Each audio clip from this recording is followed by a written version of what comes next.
이 시간에 오늘 우리에게 주신 하나님의 말씀을 함께 나누겠습니다. 오늘 함께 나눌 하나님의 말씀은 사무엘상 25장의 내용인데요.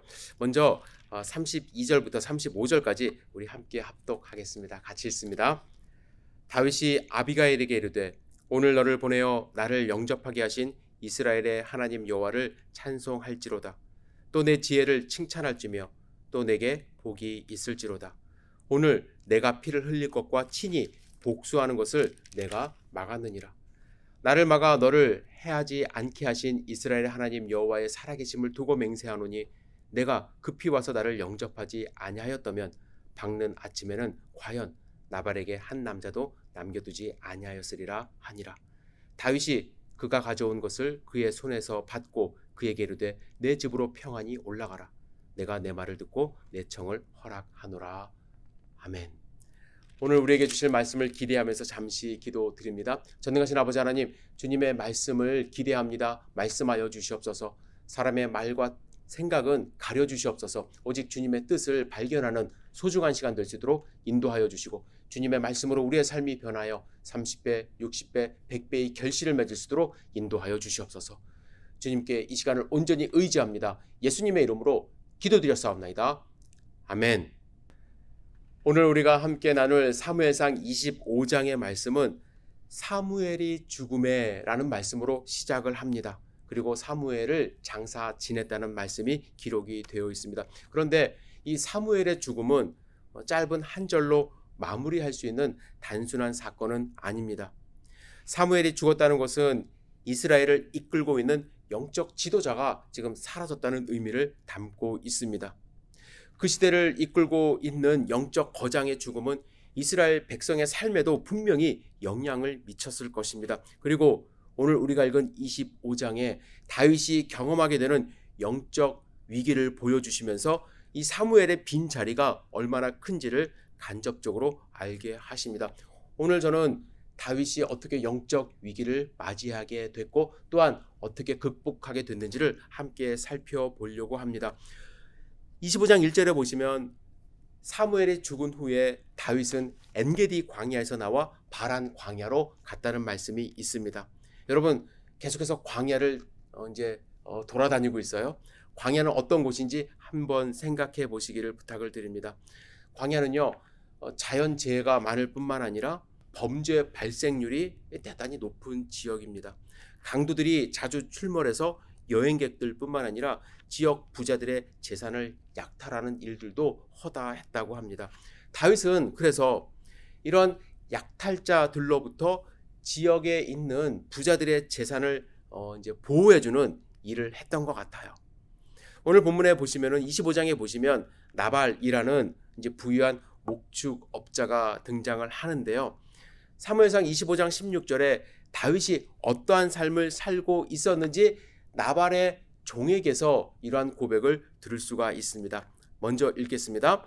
우리가 양을 지키는 동안 그들이 우리와 함께 있어 밤낮 우리에게 담이 되었음이니라. 종에게서 이러한 고백이 나오는 거예요. 다윗과 그의 일행이 어떻게 했는가? 나발이라는 사람뿐만 아니라 그의 재산을 보호하는 담이 그동안 되어 왔다는 것입니다. 다윗은 그냥 놀고 먹는 것이 아니라 그들을 보호해주면서 그들에게서 음식을 얻으려고 하는 그러한 전략을 세웠던 것이죠.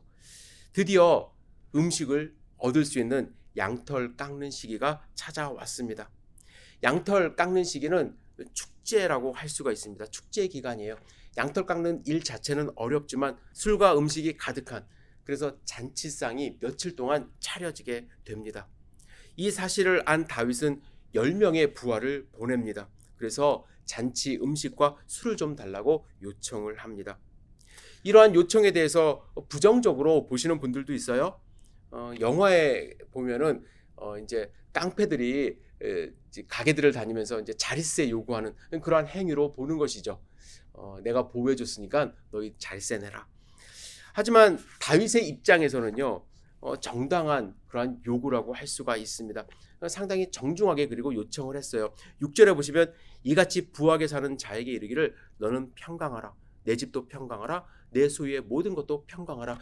진심 어리게 평강을 구합니다. 그리고 그동안 우리가 어떻게 너희의 재산을 보호해 왔는지 설명해 줍니다. 그리고 마지막으로 요구 사항을 밝히게 되는 것이죠. 은혜를 좀 달라는 거예요. 재산을 나눠 달라는 것이 아니라 지금 잔치 음식을 좀 베풀어 달라는 것입니다. 좋은 날이 왔으니까 내 손에 있는 대로 내 종들과 내 아들 다윗에게 좀 나누어 주십시오. 상당히 겸손하게 요청하고 있습니다. 여러분, 다윗의 상황을 한번 연상해 보세요. 다윗이 좋다고 쫓아온 600명의 사람들이 있습니다. 그들과 함께 다니면서 사울에게 막 쫓겨다녀요. 그냥 다니는 것도 아니에요. 그런데 마땅히 식량 구할 곳이 있을까요? 600명의 식량을 어디서 구할까요? 정착할 땅도 지금 없습니다. 다윗은 하루하루 먹을 음식 생각밖에 못할 것 같아요. 그들의 생계를 유지를 해야 했기 때문에 그렇죠. 이런 상황에서 다윗은 상당히 최선을 다해서 겸손하고 친절하게 먹을 것 좀 달라고, 어떻게 보면 구걸하는 심정으로 은혜를 구하고 있는 것입니다. 자존심 다 내려놓고 부하들을 위해서, 함께하는 600명의 사람들을 위해서 음식을 좀 달라는 것입니다. 그런데 여러분, 나발은요, 이렇게 정중하고 자존심 다 내려놓고 한 다윗의 요청을 단칼에 거절합니다. 그리고 강도처럼 취급해버려요. 10절에 이렇게 말합니다. 요즘은 종들이 모두 저마다 주인에게서 뛰쳐나가는 세상이 되었다. 그냥 우리 음식 부족하니까 나눠줄 것 없습니다, 이렇게 얘기하면 됐는데 다윗과 그의 동료들을 모욕한 것이에요. 주인에게서 뛰쳐나간 종 취급한 것이죠. 여러분, 나발이라는 이름의 뜻이 무엇인 줄 아십니까? 무례하다라는 뜻이 있어요. 그리고 바보라는 뜻이 있습니다. 그가 얼마나 무례하고 바보 같았으면 그의 이름을 이렇게 지었을까? 나발은 정말로 아무 생각 없이 자기의 생각을 그냥 입 밖으로 내뱉었습니다. 다윗은 낮아져서 구걸하듯이 음식을 요청했지만 거절당했을 뿐만 아니라 모욕도 당했어요. 나발의 이 말에 다윗의 분노가 머리 끝까지 차올랐어요. 이 같은 분노는 위기를 가지고 옵니다. 여러분, 그동안 다윗은 잘 참아왔어요. 사울 왕이 눈앞에서 창을 던져 죽이려고 할 때도 피하면서 참아왔습니다. 이따가도 말씀드리겠지만 사울이 굴 속에서 무방비 상태에 있을 때도 참았어요. 그런 순간순간 하나님의 뜻을 쫓아 살려고 했고요. 하나님께 영광을 돌리며 거룩하게 살려고 노력했습니다. 그런데 그에게 찾아온 위기는 그를 폭풍 속으로 내몰아가기 시작을 합니다. 부하들의 보고를 듣자마자 사람들에게 칼을 차라고 명령을 합니다. 그리고 바로 나발의 잔치집으로 출발하게 되죠. 무리하기 짝이 없는 나발을 죽일 참이었습니다. 나발뿐만 아니라 그 집안에 있는 모든 남자들을 죽이려고 했고, 남자들을 하나라도 남겨두면 나 다윗은 하나님께 무슨 벌이라도 받겠다, 이것이 마치 하나님의 뜻이라도 되는 것처럼 이성을 잃은 채 달려가기 시작한 것입니다. 여러분, 다윗이 맞이한 이 위기 어떤 것이었을까요? 먼저 거룩함을 잃은 그러한 위기예요. 거룩함에 대한 정체성을 갖고 있었는데 그 거룩함을 잃었어요. 여러분, 다윗은 광야 생활이 힘들었지만 그래도 그 안에서 하나님과 늘 교제하며 이 거룩함을 유지하고 있었거든요. 24장에 보면 어떤 일이 있었냐면요, 사울이 다윗을 잡으려고 엔게디 광야에 3,000명의 군사와 함께 들어옵니다. 그때 너무나도 힘들어서 굴속 깊은 곳에 숨어 있었어요. 그런데 마침 그때 사울이 큰 용변을 보고 싶어서 굴속에 혼자 들어옵니다. 3,000명은 밖에 있었지만 사울 혼자 있었던 거예요. 그때 다윗의 주변 사람들이 뭐라고 얘기했냐면, 이건 하나님이 주신 때입니다. 하나님의 기회입니다. 사울을 죽여야 합니다. 그러나 다윗은 죽이지 않았어요. 왜냐? 사울을 보면서 자기의 적으로 보지 않았어요. 하나님이 기름 부은 그 사람으로 본 것입니다. 하나님의 사람으로 본 것이에요. 자기를 죽이려고 하는 이 원수 같은 사울 왕을 인간적인 눈으로 보지 않고 하나님의 시각으로 본 것입니다. 하나님의 기름 부음 받은 하나님의 종으로 바라봤던 다윗이었습니다. 하지만 지금 그의 눈이 돌았어요. 변했어요. 나발은 더 이상 하나님의 형상을 가진 하나님의 사람으로 보지 않고 그냥 자기가 죽여도 되는 짐승으로, 동물로 본 것입니다. 다윗은 지금 또 다른 사울이 되는 위기에 처한 것입니다. 자기의 거룩함을 다 잃어버렸어요. 자신의 지위와 역할을 위협하는 사람이면 누구나 없애버리려고 하는, 그렇게 기를 쓰고 있는 사울과 같은 인간이 되어버린 것입니다. 뿐만 아니라 다윗은 하나님께 먼저 간구하는 영성을 잃어버렸어요. 사무엘상 23장에 다윗의 삶에 대해서 구체적으로 나타나는데요. 23장에 보면은 참 대단해요. 무슨 일을 하려고 해도 코치코치 하나님께 다 묻습니다. 전쟁에 나갈까요 말까요? 올라갈까요 말까요? 정말 할까요? 한 걸음 한 걸음 뗄 때마다 하나님의 음성을 들으려고 노력했습니다. 그런데 오늘 본문에서는요, 하나님께 묻지도 않습니다. 하나님의 음성을 듣지도 않습니다. 자신의 계획을 수립했고 그 계획을 수행하려고 출발을 합니다. 여러분, 우리에게서 최고의 위기는 언제 찾아오는 줄 아십니까? 더 이상 하나님과 교제가 없을 때 찾아오는 거예요. 고통당할 때, 경제적으로 힘들 때, 정신적으로 시달릴 때, 그때도요, 하나님과 교제만 있으면 그때는 위기가 아니에요. 오히려 기회가 될 수 있습니다. 나중에 다윗이 왕이 되었을 때 태평성대가 찾아왔어요. 전쟁에 나갈 때마다 다 이겼어요. 그래서 이제 더 이상 왕이 출전할 때가 되었음에도 불구하고 다윗이 전쟁에 나가지 않을 때가 있었습니다. 그때 위기에 봉착을 하게 돼요. 누구를 봐요? 밧세바를 보고 힘으로 제압을 하고 그의 남편까지 죽이려고 했고 결국엔 죽였고, 그때 성경을 보면요, 다윗은 하나님과 교제하지 않았어요. 전쟁에 나갔으면 공동체 사람들과 함께 하나님을 더 의지했을 텐데 혼자 있게 되었을 때, 편하게 있게 되었을 때 그게 오히려 축복이고 성공이라고 생각을 할 수도 있겠지만 그 순간에 인생의 가장 큰 위기가 찾아왔습니다. 지금 그래요. 지금 다윗은 하나님과 교제하지 않고 하나님의 자리에 자기가 앉아버립니다. 직접 원수를 갚아버리려고 합니다. 그리고 그렇게 하는 것이 하나님이 원하는 일이라고 단정해버립니다. 이 순간 다윗은 사울로 변해버린 거예요. 영적으로 큰 위기가 아닐 수 없습니다. 나발의 말 한마디에 다윗은 그동안 쌓아온 명성을 순식간에 잃어버릴 수 있는 그런 때가 찾아온 것입니다. 그런데 이러한 위기의 순간에 아비가일을 만납니다. 아비가일은 총명하고 아름다운 나발의 아내였다고 성경은 말씀합니다. 나발의 종이 나발과는 말이 안 통하니까 아비가일에게 쫓아왔어요. 종들은 그동안 다윗이 그들에게 어떻게 행했고 지금 어떠한 위기 상황인지 아비가일에게 말합니다. 아비가일은 종들을 통해서 나발이 다윗을 모욕했다는 사실을 들어요. 그리고 그 결과를 예측했습니다. 그녀는 다윗의 분노를 가라앉히기 위해 재빨리 필요한 조치를 취합니다. 잔치 음식을 잔뜩 쌉니다. 나귀에 싣습니다. 그리고 중간에 다윗을 맞이하러 나갑니다. 그녀는 다윗을 보자마자 황급히 나귀에서 내려 무릎을 꿇고 공손하게 예의를 갖추고 땅에 엎드려 말합니다. 그 결과가 무엇입니까? 놀랄 일이 벌어진 거예요. 다윗은 멈춰서서 그녀를 바라보고 그녀의 말에 귀를 기울입니다. 그 말을 들은 다윗은 억제하지 못하는 그 분노가 사라졌어요. 아무도 말릴 수 없었던 이 폭풍 같은 다윗의 태도가 급변했습니다. 앞뒤 분간 없이 사람을 죽이려 가던 다윗이 그 길을 돌이켜 자기의 거처로 돌아갑니다. 그러면 우리가 알아야 될 것은 아비가일은 도대체 다윗에게 어떠한 말을 했기에 다윗의 화가 누그러지고 돌아갈 수 있게 되었을까? 아비가일이 한 말을 세 가지로 요약해보면 이렇습니다. 첫 번째, 아비가일은 하나님이 하시는 일들을 통해서 다윗은 하나님과 함께하는 분이라는 것을 지금 다시 한번 생각하게 합니다. 28절 제가 읽어드릴게요.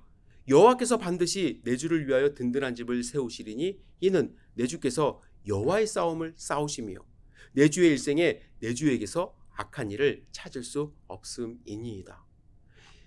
아비가일의 이 말을 잘 들으면 어떤 말이냐면 하나님이 당신과 함께하고 있음을 잊지 말라는 거예요. 당신이 지금 잃어버린 그 거룩함에 대한 것을 회복하라는 거예요.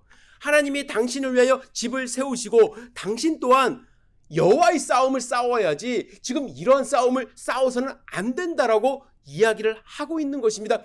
다윗이 순간적으로 잃어버린 정체성을 다시 말해주고 있는 거예요. 당신은 어떤 사람이에요? 하나님의 일을 하는 사람입니다. 두 번째로 아비가일이 한 말은 하나님의 일을 하려고 하지 말라, 이러한 충고를 합니다. 29절입니다. 내 주의 원수들의 생명은 물매로 던지듯 여호와께서 그것을 던지시리이다. 아비가일은 다윗이요, 원수 갚는 일은 당신이 할 일이 아닙니다. 원수 갚는 것은 하나님이 하실 일이고 당신은 지금 하나님이 아닙니다 라고 충고하는 거예요. 로마서 12장 19절 20절에 이런 말씀 있죠. 내 사랑하는 자들아, 너희가 친히 원수를 갚지 말고 진노하심에 맡기라. 기록되었으되 원수 갚는 것은 내게 있으니 내가 갚으리라고 주께서 말씀하시니라. 내 원수가 줄이거든 먹이고 목마르거든 마시우라. 그리함으로 내가 숯불을 그 머리에 쌓아 놓으리라. 여러분, 원수 갚는 일은 누가 하는 거예요? 하나님이 하는 거예요. 원수는 우리가 갚는 것이 아닙니다. 원수는 하나님이 갚아주세요. 왜냐하면 우리가 원수를 내 힘으로 갚으려고 할 때 우리는 실수를 저질 수가 있어요. 왜냐하면 우리는 전체를 본다고 생각을 하지만, 저 사람이 나에게 원수라고 생각을 하지만 우리가 잘못 보는 면이 분명히 있을 수 있기 때문에 그렇습니다. 우리는 한 면만 볼 수밖에 없어요. 그래서 우리가 원수를 갚으려 한다면 우리는 실수할 가능성이 상당히 많습니다. 우리가 할 일이 있어요. 그리고 하나님이 하실 일이 있습니다. 원수 갚는 것은 하나님이 하시는 일이에요. 하나님께 그 일을 맡기라고 다윗에게 이야기를 하고 있는 것입니다. 그리고 미래를 생각하라고 충고해요. 30절과 31절 같이 읽겠습니다. 시작. 여호와께서 내 주에 대하여 하신 말씀대로 모든 선을 내 주에게 행하사 내 주를 이스라엘의 지도자로 세우실 때에 내 주께서 무죄한 자를 흘리셨다든지 내 주께서 친히 보복하셨다든지 함으로 말미암아 슬퍼하실 것도 없고 내 주의 마음에 걸리는 것도 없으시리니 다만 여호와께서 내 주를 후대하실 때에 원하건대 내 주의 여종을 생각하소서 하니라. 여러분, 지금 아비가일은 이렇게 말하고 있는 것입니다. 다윗이요, 나중에 왕이 되셨을 때를 생각해 보세요. 그때 오늘 일로 인하여 무지한 피를 흘리기라도 한다면 얼마나 슬프고 마음에 걸리는 일입니까? 미래를 생각하십시오. 오늘 미련한 나발을 죽여봐야 나중에 걸림돌이 될 뿐입니다. 이렇게 충고하고 있는 거예요. 여러분, 다윗은 산적이 아닙니다. 다윗은 이스라엘 전체를 다스릴 왕이 되어야 할 인물이에요. 다윗은 공동체를 이끌고 간 영적 지도자도 지금 되어야 합니다. 나발은 다윗의 심기를 건드리기는 했지만 나발이 뿐만 아니라 그 집안에 있는 모든 남자가 죽임을 당할 정도의 일을 한 것은 아니에요. 그런데 오늘 만약에 사람을 동원해서 무죄한 피까지 다 흘리도록 한다면 다윗은 이스라엘 전체에서, 그의 공동체에서 무정한 사람이 됩니다. 무자비한 사람이 되는 거예요. 아비가일은 미래의 왕이 될 사람임을 보고 미래를 생각하라고 지금 충고하고 있는 것입니다.